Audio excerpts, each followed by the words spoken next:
Everyone thinks running from danger means you're safe. I believed that lie for 5 years. Until the moment Woonjun crouched down in that rain-soaked Vancouver park and whispered my children's names. Leo, Luna, names he should never have known. The dragon tattoo curling up his neck was the same one I'd traced with my fingers when I thought he was just a businessman, before I discovered he was Seoul's most ruthless Mafia don. And now he was staring at the twins with those same black eyes they inherited from him. When my 4-year-old son asked, "Mommy, who is he?" The man I'd been hiding from for half a decade answered before I could lie, "I'm your father." That's when I realized the worst mistake wasn't running from him. It was thinking I could ever escape. You want to know the real kicker? I'd checked that park 17 times before bringing the twins. 17 times. I'd memorized every exit, every blind spot, every parent who showed up at the same time each week. I thought I was being careful. But here's what nobody tells you about men like Woonjun. They don't chase you because they're obsessed. They chase you because they own patience the way other people own wallets. And while I was busy scanning for strangers, he'd already bought the police captain standing 30 feet away. The SUV door opened like a coffin lid. 2 black vehicles, no sirens, no witnesses. Just the soundless efficiency of a man who owned more than money. He owned silence itself. "Officer, please," I started, reaching for the cop like he was my last hope. But Woonjun's hand caught my wrist. Not rough. Just firm enough to remind me who was in control. The officer didn't even look at me. "Mr. Woon, your flight's been cleared. No delays." That's when my stomach dropped through the pavement. Woonjun handed him an envelope. Thick. Unmarked. And the cop pocketed it like he was accepting a tip for coffee, not watching a kidnapping in broad daylight. "You paid him," I whispered, numb. Woonjun tilted his head, studying me like I'd said something adorable. "I paid all of them. The precinct, the airport security, the border patrol. Did you really think you could hide from me in a city I own?" That's when I understood. I hadn't been hiding at all. I'd been living in a cage I just couldn't see the bars of yet. The private jet was bigger than my apartment. Cream leather, mahogany tables, a bar stocked with bottles that probably cost more than my car. Leo and Luna clung to me, their faces ghost white, and I kept thinking, this should be exciting for them, their first plane ride. Instead, it felt like a funeral procession. Woonjun sat across from us, perfectly still, and the silence was so loud it had weight. Finally, I broke. "How long have you known?" His hand went to his jacket, pulled out his wallet, flipped it open. There I was, 5 years younger, laughing at something off camera. Hair loose, eyes bright. I remembered that day, Namsan Tower, hot dog from a street, vendor, sugar on my lips.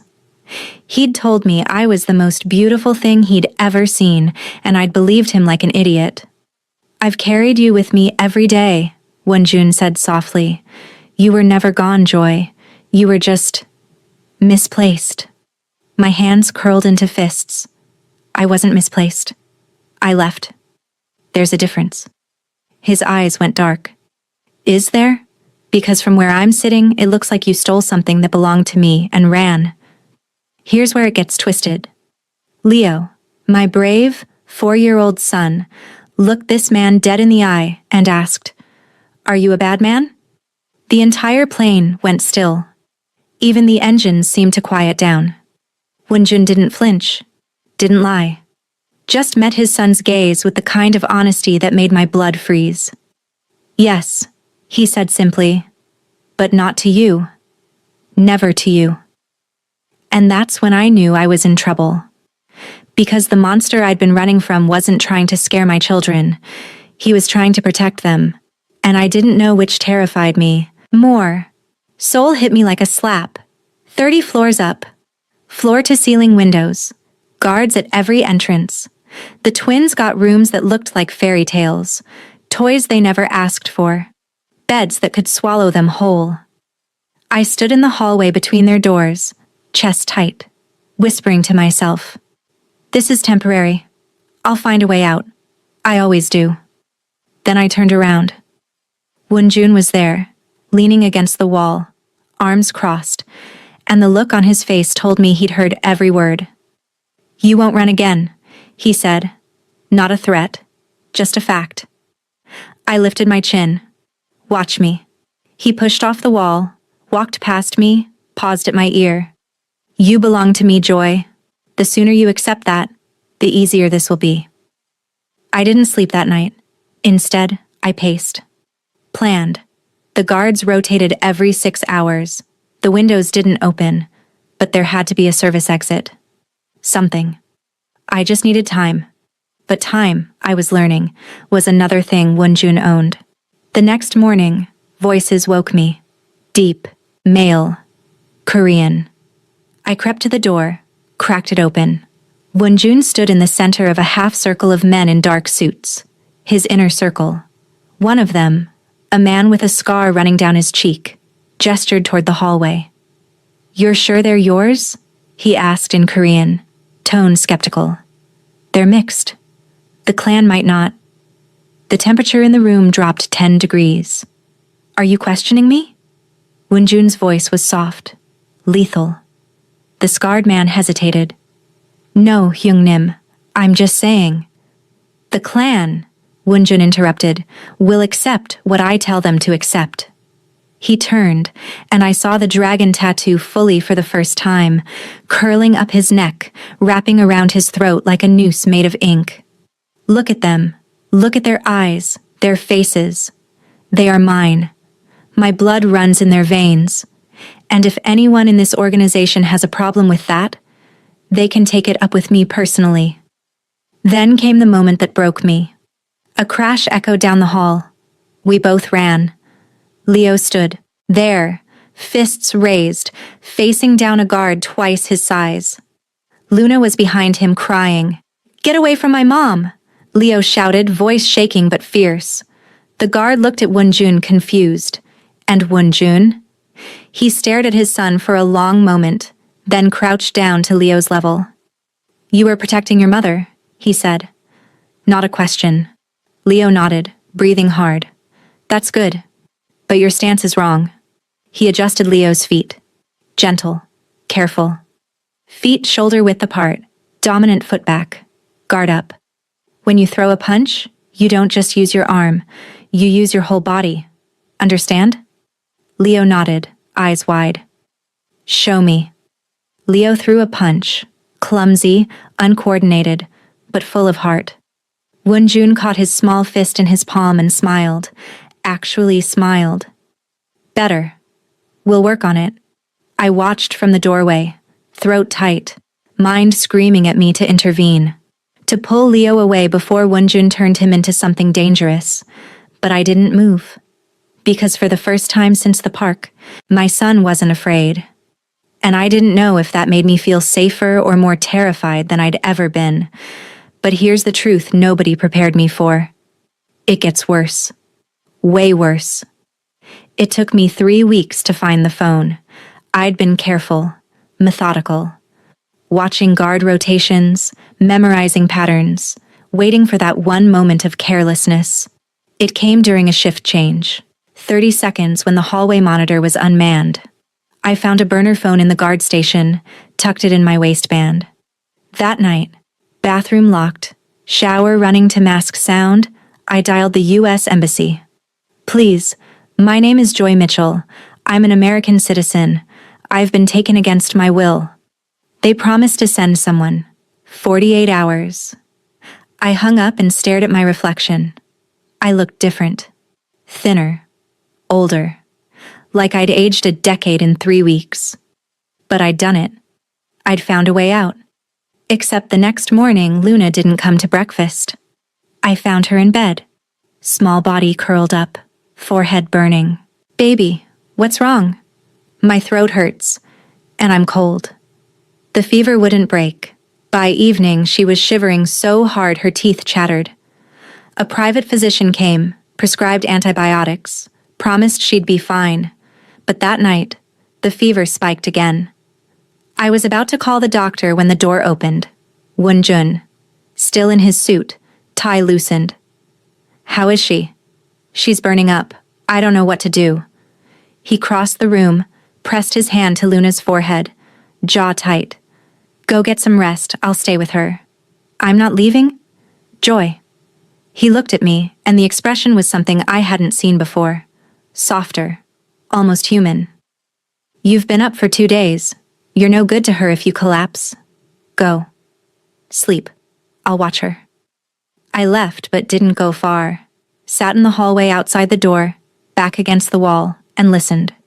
For hours, nothing but his breathing, the rustle of blankets. Then Luna whimpered, and I heard his voice. Low, soothing, speaking Korean in a tone so gentle it cracked my chest open. Shh, Natal. Appa's here. You're safe. My daughter. Daddy's here. When I finally peeked inside, Won-jun was sitting in the chair beside her bed, head bowed, hand resting on hers. He hadn't moved. Hadn't left. He'd stayed. By morning, Luna's fever broke, and I canceled the call to the embassy. That's when I realized I wasn't just trapped in this place. I was starting to not want to leave. But the universe has a sick sense of humor, because 3 days later, a package arrived. Small, black paper. No return address. The moment Won-jun saw it, his entire body went rigid. Get them out of here, he said, voice sharp enough to cut glass. What? Take Leo and Luna to their rooms, now. I grabbed the twins, pulled them down the hallway, heart pounding. The last thing I saw before the door closed, Won-jun opening the box. Inside was a doll. A little girl doll. Dark hair, pink dress. Its head had been cut off. My blood turned to ice. Within an hour, the penthouse was on lockdown. Guards doubled, windows sealed, every entrance monitored. Won-jun moved like a general preparing for war, face hard, movements efficient, voice cold and clipped as he barked orders in Korean. I cornered him in his office. Who sent that? The Viper Clan, a rival organization. They've been looking for a weakness. My stomach twisted. And they found one. The twins. Won-jun looked at me, and the fury in his eyes was so intense I took a step back. They won't touch them. I will burn their entire organization to the ground before they get within a mile of my children. Your children? My voice rose. You mean the children you dragged into this nightmare? The children who would have been safe if you'd just left us alone? He slammed his hand on the desk. I flinched. You think you were safe? He roared. You think hiding in Vancouver with a fake name and a cheap apartment was going to protect them? The Vipers have been watching you for months, Joy. They knew about the twins before I did. The only reason they're still alive is because I found you first. My legs nearly gave out. You're lying. I'm not. He pulled a folder from his desk, threw it at me. Photographs spilled out. Me and the twins at the park, at the grocery store, walking to school. Surveillance photos, taken from a distance, taken by someone who'd been hunting us. The danger was never inside this house, Won-jun said, voice quieter now, but no less intense. It was always outside, and now it's here. That's when I understood the sickening truth. I hadn't been protecting my children by running. I'd been serving them up on a silver platter to wolves I didn't even know existed. And the monster I thought I was hiding from? He was the only thing standing between them and a bullet. The attack came at 2 a.m. Gunfire, sharp, close. I bolted upright, heart slamming, and ran to the twins' rooms. Leo was awake, clutching his blanket, eyes wide with terror. Luna was crying. It's okay, I lied, pulling them into my arms. It's okay, we're okay. But we weren't okay. The gunfire was getting closer. Won-jun appeared in the hallway, flanked by guards holding a gun, face set in grim determination. Get them to the safe room. No, I'm not leaving you. You're not staying here. He grabbed my shoulders, firm but not rough. There's a gun in the safe room, top shelf. Code is Luna's birthday.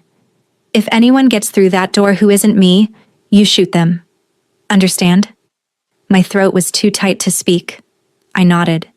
He looked down at Leo and Luna, and for a split second his mask cracked. Be brave, he told them. Then he kissed Luna's forehead, ruffled Leo's hair, turned back to me. I'll come for you. I promise. Then he was gone. The safe room was small. Reinforced steel. No windows. One light. I found the gun exactly where he said, hands shaking as I loaded it. I'd never held a gun before. Now I was pointing it at the door, children huddled behind me, praying I wouldn't have to use it. The gunfire stopped. 10 minutes of nothing but silence. Then footsteps. Heavy. Multiple sets. I raised the gun. The door handle turned. Mommy, Luna whimpered. Close your eyes, baby. Both of you. Close your eyes. The door opened. 3 men. Not Wunjun. Not guards. Strangers with guns and cold eyes and smiles that made my skin crawl. I didn't hesitate. I pulled the trigger. The sound was deafening. Recoil knocked me back. I fired again. And again. Until the men were on the ground and my ears were ringing and I couldn't tell if I was breathing or screaming or both. Then Wunjun was there. He stepped over the bodies like they were nothing, suit torn and bloodied, face streaked with grime, and pulled me into his arms so hard it hurt. You're okay. You're okay. I've got you. But he didn't. Because when I looked past him, I saw Leo standing frozen in the corner, staring at something on the floor. A knife. And blood pooling beneath Wunjun's side. You're hurt. My voice sounded distant. He looked down like he'd forgotten. It's nothing. You're bleeding. I said it's nothing. But when he tried to stand, his legs buckled. I caught him before he fell. The penthouse was a war zone. Bodies. Bullet holes. Shattered glass. But the Vipers were gone. Dead or fled. Didn't matter. Wunjun's men cleared the space while I dragged him to his bedroom, laid him on the bed. His shirt was soaked with blood. When I peeled it back, I saw the wound. A deep gash across his ribs, still bleeding. I need a doctor. No time. There's a med kit. Bathroom. Bottom drawer. I found it, brought it back, hands trembling as I threaded the needle. I don't know how to do this. Yes, you do. His hand covered mine, steadying me. You've kept yourself and the twins alive for 5 years. You can do this. So I did. I stitched him up, hands shaking with every pull of thread. When I was done, I pressed a bandage over the wound and sat back, chest heaving. Why? My voice broke. Why did you come for us? Really? He looked at me for a long moment, eyes dark and unreadable. Because a king is nothing without a legacy, and a man is nothing without his heart. He reached up, bloodied hand cupping my cheek.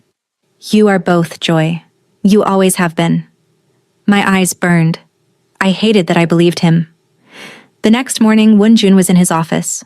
Pale, tired, but alive. He handed me an envelope. What is this?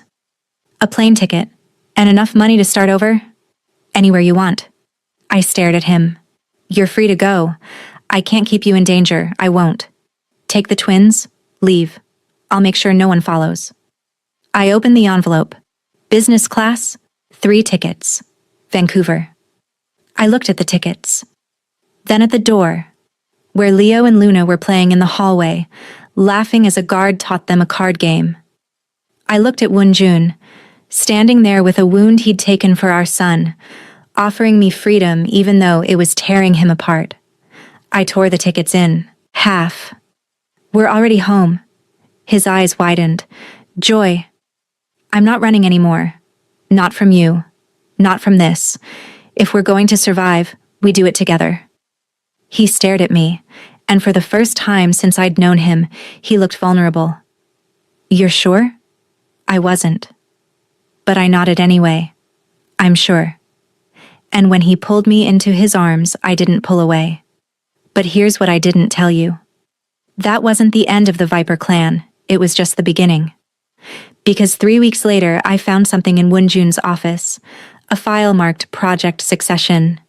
And what I saw inside made me realize he didn't just want me back for love. He needed the twins for something else, something he'd been hiding from me this entire time. And when I confronted him, his answer changed everything. Subscribe to see what I discovered, and comment where you're watching from. I'd love to say hello and know how far this story has reached. Because trust me, if you think this was intense, you have no idea what's coming next.